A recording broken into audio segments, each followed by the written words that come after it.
Hi friends, Cole here. Thank you so much for joining me. I want to introduce you to my dear friend Carolina. Thank you. She is a women's empowerment and sensuality coach. And we have conjured up an idea that we think is important just from our girl talks, really. Going back and forth, talking about ways to cultivate more self-love, what it means to us, and we thought it would be interesting if we kind of opened up the conversation a little bit. So we were thinking to create a little challenge online for everyone to participate in to see how can we explore together what self-love means to us and how can we really cultivate more of it to ground on self-love, especially because Valentine's Day is coming and I know for many people it's quite a tender date. So yeah, we came up with this really awesome idea. So we'll give you some more details about that towards the end, and we'll put it in the description as well if you want to join. And we'll just get there later. That's not the important part. But first, so what is self-love to you? What is self-love to me? I've just came to this realization that it's a journey. Many people define self-love as treating themselves the way they would treat someone they love. And that's accurate. I think it's a good idea. But hey, Sadie. We're having a girl. She heard we were having a girl talk. She's like, hey, you're calling me. But I think it's sort of a journey where you go back into sort of remembering who you are before all this societal conditioning happened to you. With that, before people were, you need to be thinner, you need to be, I don't know, longer hair, you need to have kids at this age, whatever like all this external pressure that comes from society, it's like you need to do this and you need to do like that and you need to act like this. You're like, and we get outside of ourselves instead of like with ourselves, knowing what we want, the life that we want to create.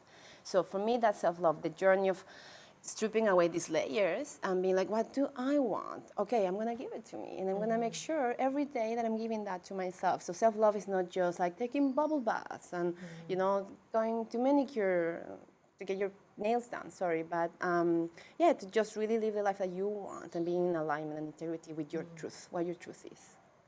And I think that it's so challenging I just speak for myself, but I know a lot of people that have had conversations with, to figure out what it is that we even want to begin with. Like, what is it that I desire? Like, first we need to know that. What was your analogy about the map? Oh, yeah. This is so good. I was like, wow. We were just chatting about this, that you cannot, if you're on Google Maps or Waze, for example, these applications to get to places, right? You cannot go, for example, to the airport and put take me to the airport, unless you put where you are at right now. You need to put where you are currently standing, like what's your current address. Otherwise, you cannot get to that destination. You need to know what's your point A to know how to get to point B. So you need to acknowledge and address where you're standing at right now before you can be like, okay, that's where I want to go to. So yeah, that's something super important that I feel we don't have that discussion often, especially as women, I don't know. Yeah, as women, I feel we just tend to go through the motions of what society or our parents or our peers tell us to do instead of being like, what do I want to do? Me, inside, like, oh, okay, so I want to go, I don't know, I want to do this, but I'm here right now. How can I get there? You need to know your starting point before. Right. Yeah. Yeah, and I think that the way that we can kind of unravel and know what that starting point is by... Oh, I just totally lost it. I'm sort of like, happy belly. The way that we can know what that starting point is, I think, and know kind of what our version of self-love is by figuring out what self-love is not. Yeah, which contrast, we learn a lot from contrast. Trust me in that. Really, we do. And actually, we're hardwired. I'm reading this interesting book on neuroscience and Buddhism right now that it talks about that we're wired to learn through the negativity bias. So all of these wonderful things can happen to us. We can hear, we have wonderful days. We hear compliments. People praising us, or we're praising ourselves, and then like one bad day.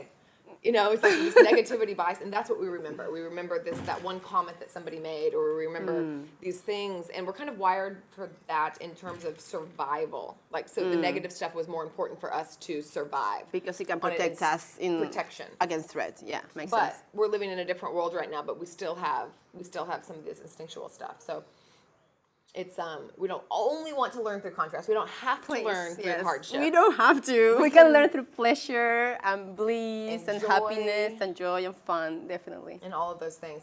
Yeah. And the way that this conversation got started for us was that we were going back and forth and talking a lot about contrast, about the things that we were both going through, some challenging situations, and where we weren't loving ourselves properly.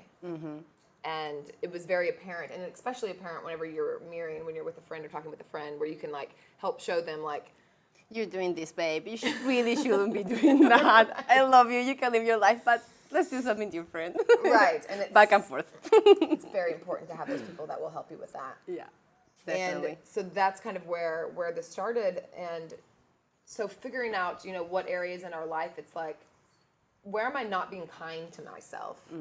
Where am I not being compassionate to myself? And, often, we always have our minds just going on and on. This, the way that we talk to ourselves, the way that maybe we talk to our bodies is a big one.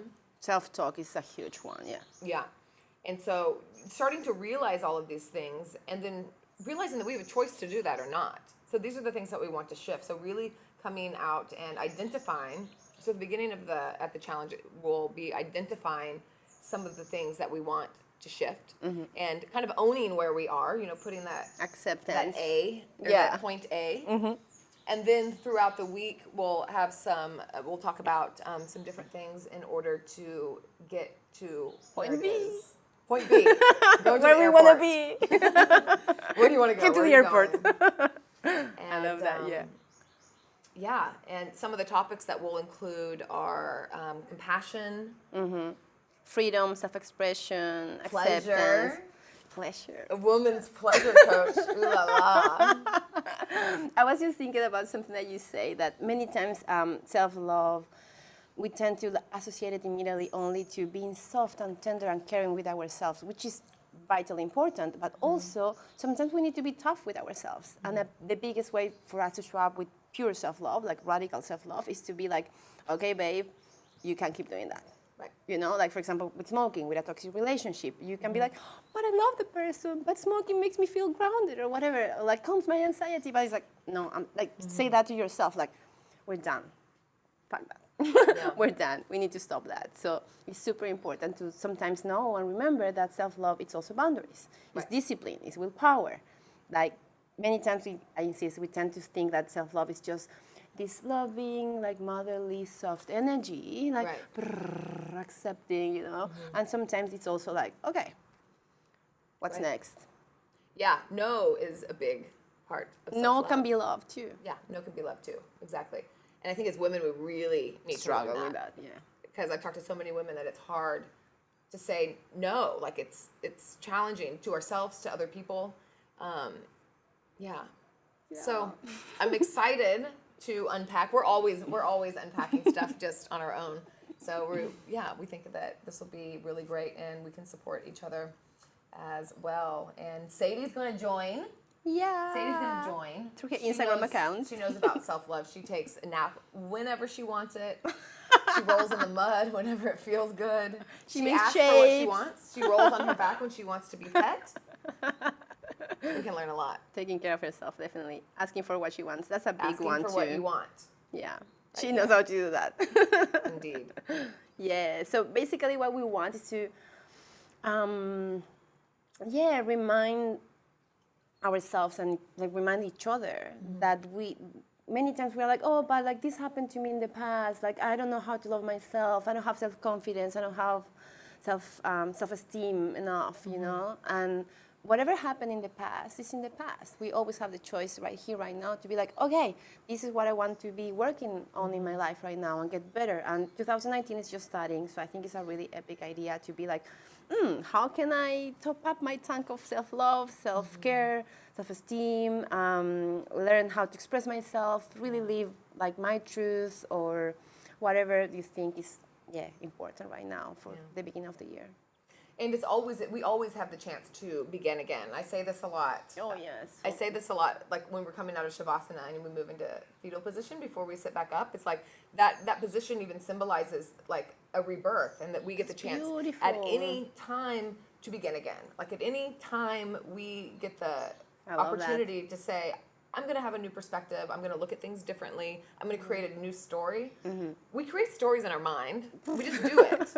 So you may as well create a good one. Right? Boom. So, drop the mic. And yeah. I can't really follow that. I can take it from here.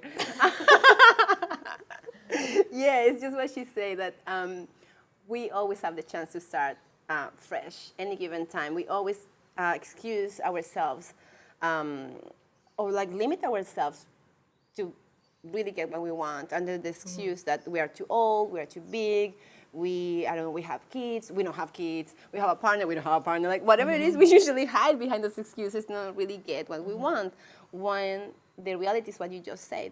Any given moment, right here, right now, is a good moment to start and change and be what you want to be. Yeah. Now's a good time. That's a good time.